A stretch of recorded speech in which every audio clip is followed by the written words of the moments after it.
Hello everyone, welcome to the channel one more time. Today we are with Claire. She's from England and we will be talking about life experience. Hello Claire. Hello. How are you? 41. 41. How was your childhood? In the early days, early childhood, very good. I grew up down south and then moved up to the Midlands, near Wales. And I grew up on a farm or out in the country, so lots of outdoor play. The earliest memories are kind of being chased by geese or going on the tractor, milking the cows. Yeah, it was, from what I can remember, we had lovely holidays and spent time together as a family, and yeah, it was good. How was your adolescence? More difficult. More difficult. Much more difficult, yeah. My parents split. I had some trauma in my mid-teen years, and so I think going into that kind of adulthood, late teen stage, I found very difficult, and I didn't really have anyone in my inner circle that I could confide in, so spent a lot of my time seeking advice and support from my peers. And I think when you're in that place, they can't really provide you you don't feel safe, and so I think that's where my adolescent years went. How old were you when your parents split up? 11. So. Yeah. How this affect you? How it happened? Sorry, how it happened? How Yeah. you found it? So I initially found out that my dad was having an affair from a school bully. She teased me quite a lot. She was the daughter of my dad's best friend, and we used to go on holiday together, and she would tease me quite a lot about my dad having an affair. And I would ask my dad and he would say, "No, I love you, Mum, I'm not doing that," type thing. And it turned out that he'd been seeing another woman for 3 years behind my mum's back and hadn't said anything, and it all blew up. I remember lying in bed at night listening to them argue downstairs and hearing, "Do you love her?" And then I'd ask my dad and he'd lie straight to my face about it again. And it was quite a difficult, the lead up to the actual split was quite difficult because it was all hush hush.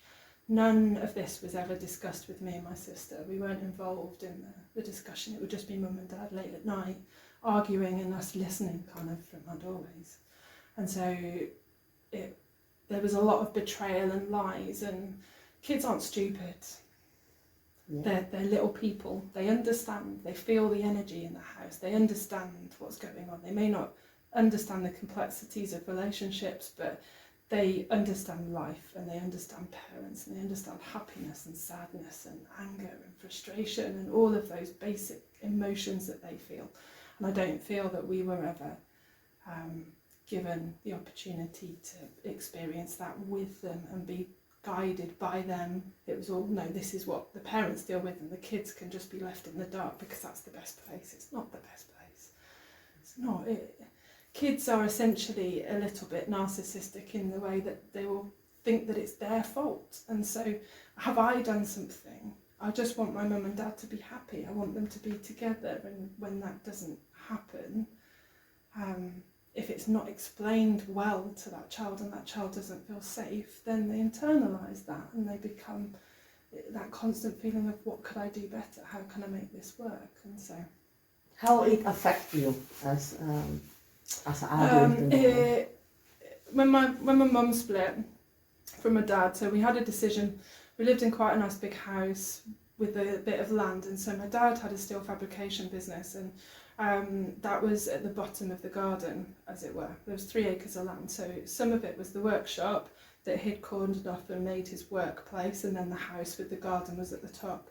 So Mum was given the option to stay in the house, but that would mean living somewhere that Dad would drive into every day and drive out of every day. And given that Mum had spent her whole life looking after us, running Dad's business, and not really having her own job or career or any of that, she was mum and wife and very good at it.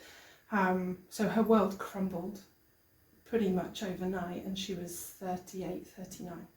And suddenly now she's in a place where I can stay in this house that's massive and I'm not going to be able to afford to keep it, and I'm going to have to watch my ex-husband drive, that I still love, drive in and out every day. Or I can up sticks, move my daughters away, down the road into town, start again and build my own life. So she chose that option. And with the support, my grandparents gave up their retirement to move from Maidenhead down south up to Herefordshire to look after their daughter and their granddaughters. They were going to retire down to the south coast in England, but they gave it up because of how difficult my mum found it. And so together we built this life, and it was very hard. I think the way my parents dealt with it, my dad lied to us for 3 years, which, 3 years. 3 years. You think now as an adult at 41, having a son, how could I go away and lead this life and lie to them for 3 years, dipping in and out, 2 families? Like, what kind of, where were you? Where was your head? Where you obviously didn't care about us. Because if you care, you can't hide. You can't hide that part of yourself, because how can you lie to someone you love? And that's the battle, isn't it? So I don't think I've ever truly forgiven him for it, and I don't know whether I ever will be able to, because then the aftermath of that, okay, you've made that mistake, but then the aftermath of that is that then there were lots of late night chats and things about how he doesn't really love my mum, and he did it because of this, and blah blah blah blah, lots of excuses, lots of reasons, but never did any of his behaviour in the aftermath of it all made me feel wanted, made me feel like I was welcomed as part of this new family. His new wife didn't want me around, and there was no photo of us around his house, none whatsoever. I had to point it out. So there was lots of little behaviours that kind of suddenly started to make me feel, well, am I welcome here? There were days where I'd go to visit and we wouldn't make it past the kitchen. You come in through the door and the kitchen was right there, and we'd spend the whole visiting time to my dad just stood in the kitchen chatting, and then I'd leave again. I wouldn't make it into the living room. I never was invited to stay overnight. It was all very formal and like at arm's distance, and so had my dad handled that situation better and been more mature about it and owned up to his mistakes and not been a coward, and maybe we'd have a better relationship now. Maybe I would have been a better, going into teenage years, I wouldn't have been so low on my self-esteem. Why do you think did you live this experience? To learn what? To learn what? It's a hard one, but I think when I met Rob and we decided to have a child, both of us have fathers that aren't present in our life. And so when we committed to each other to have a baby, we said no matter what happens, we don't make the same mistakes. We communicate with Jack and we involve him and we make him feel that he's part of anything that happens, kind of, so not that, as I said, kids aren't stupid, they just don't, and maybe they don't understand the complexities of an adult relationship, which they shouldn't as a child, but they can still know that, and all relationships argue, and me and Rob argue, and sometimes it gets very, very difficult, and you hear Jack going, stop arguing, and it's horrible. But then you sit down with them and you explain, and how has that made you feel? What can I do to make this better? You listen and you give them a chance to talk and you explain, but you don't make it about whether you love that person or not, or you always love them. Love is love. It's like one day you can't just switch that off. You can dislike someone and you can grow apart and you can no longer be good for each other, but you never not, love is just there. And Jack should never feel like love has disappeared, because then that means that was there anything there in the first place?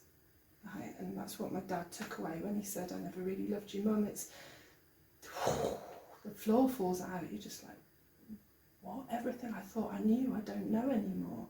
What is a relationship? What is love? How?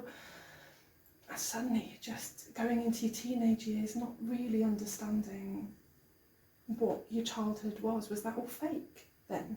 Was that not real? Was that what I imagined? And that shouldn't be what a child going into adolescence is thinking.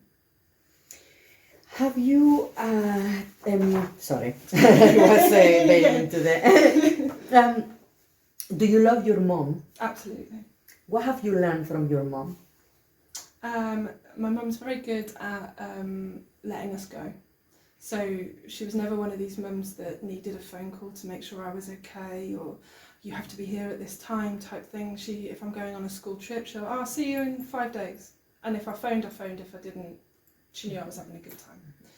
And she's always been like that. And so I think it's enabled me and my sister to go off and explore and live other places and have the confidence and the freedom to know that we can always come back. We can always come back, but we don't need to. She's not needy in that way.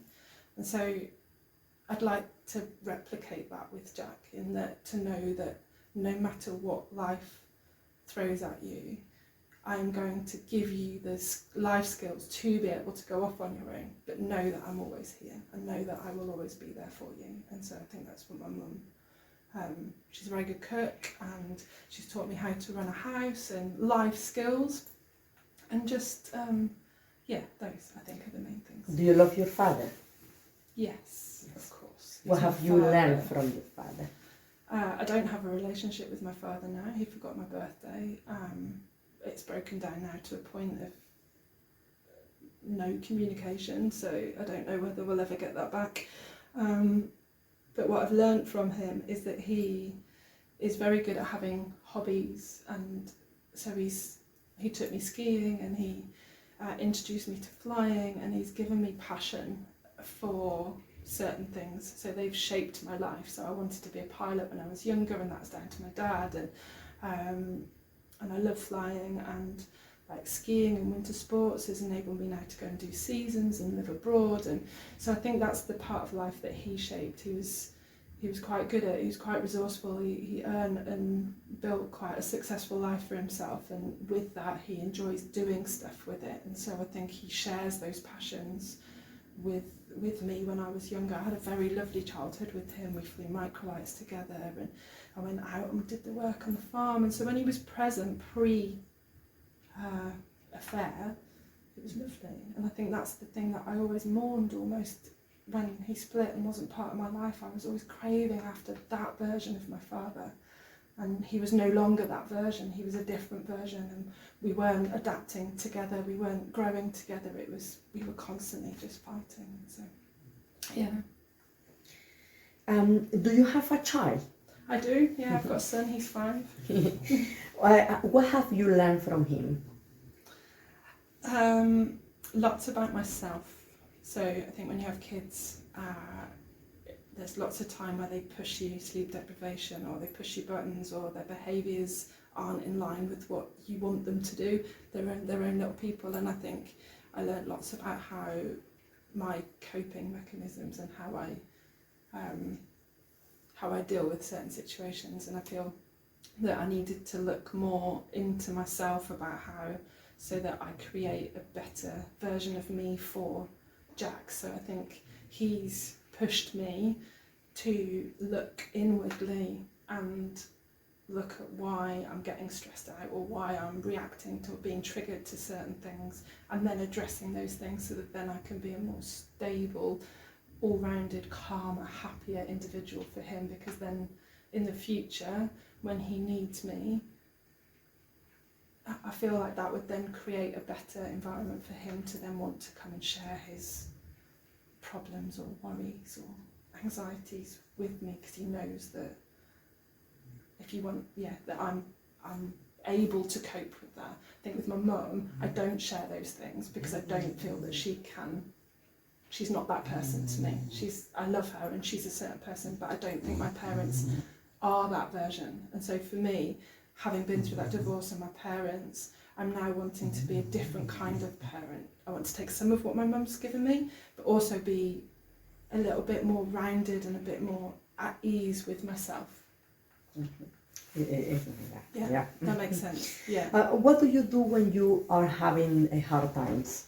I used to take my snowboard and get the chairlift up to the top of the mountain and go for a ride, but I can't do that anymore. So I go for a walk in the woods, take Butters, who's sat on the sofa here, if you can hear some snoring. Thank you for